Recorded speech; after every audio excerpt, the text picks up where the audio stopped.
بسم اللہ الرحمن الرحیم۔ السلام علیکم ورحمۃ اللہ وبرکاتہ۔ آپ سب دوست کیسے ہیں؟ امید کرتا ہوں خیریت سے ہوں گے۔ میں ہوں غلام مصطفیٰ برکاتی۔ آپ دیکھ رہے ہیں یوٹیوب چینل غلام مصطفیٰ برکاتی۔ آج ہم نئی ویڈیو کے ساتھ حاضر ہیں۔ آج کی ہماری ویڈیو کے اندر ہم سنیں گے نوح علیہ السلام کی کشتی کی تاریخ کیا ہے، یعنی آپ نے اس کو کتنے عرصے میں تعمیر کیا اور اس کی لمبائی کیا تھی، اس کی چوڑائی کیا تھی، اور اس کی جو منزلیں ہیں، اس کے جو درجے ہیں وہ کتنے تھے، اور یہ تعمیر کیا گیا اس کے پیچھے جو سبق حاصل ہوتے ہیں وہ کیا ہے۔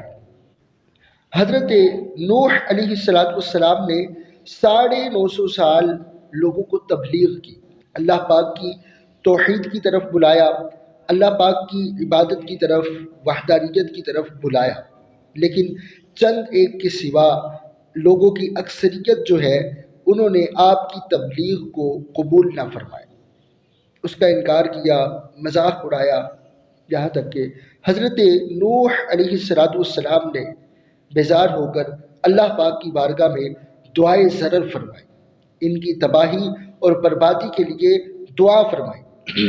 اللہ پاک نے حضرت نوح علیہ السلام کو حکم دیا کہ اے نوح، میں ایک ایسا عظیم طوفان لاؤں گا جس کے اندر یہ سارے غیر مسلم کفار جو ہیں تباہ ہو جائیں گے، غرق ہو جائیں گے۔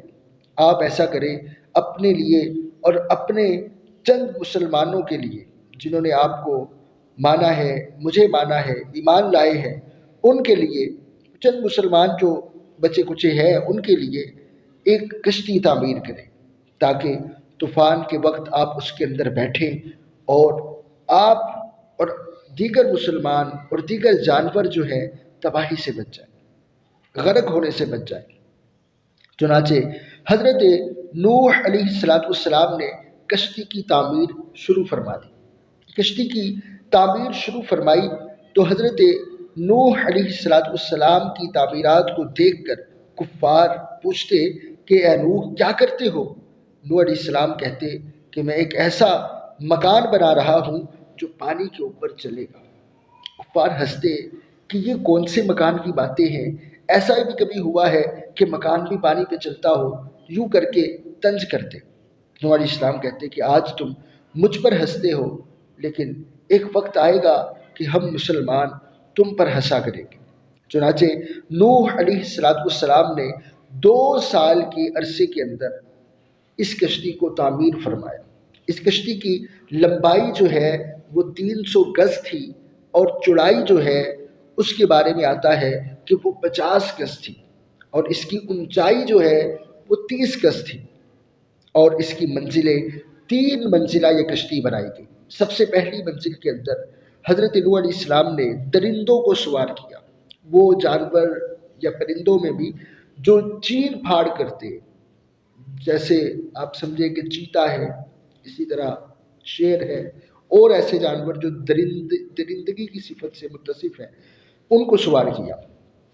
دوسرے پورشن کے اندر عام چپائے جو ہیں جانور پرندے ان کو سوار کیا گیا، اور کچھ پرندے اور کھانے پینے کا سامان جو ہے، اور خود حضرت نوح علیہ السلام اور دیگر مسلمان جو ہیں انسان، وہ سب سے اوپر کی منزل میں وہ سوار ہوئے، تیسری منزل میں۔ یہ ایک سٹرکچر تھا، اور پھر جب اللہ پاک کے حکم سے طوفان نوح آیا، طوفان آیا، پھر یہ طوفان نوح سے مشہور ہوا، تو یہ طوفان آیا، اس طوفان کے اندر کشتی میں سوار ہونے والے مسلمان محفوظ رہے، زمین پر جو تھے دیگر لوگ، وہ کفار، وہ غیر مسلم، وہ سب کے سب ہلاک ہو گئے۔ اس سے پتہ چلتا ہے کہ اللہ پاک کے نبی کی یا اللہ کے نیک بندوں کی نافرمانی، ان کی بے ادبی، ان کی گستاخی، ان کی دشمنی جو ہے، بسا اوقات اللہ پاک اس کی سزا بندے کو دنیا میں ہاتھوں ہاتھ دے دیتے۔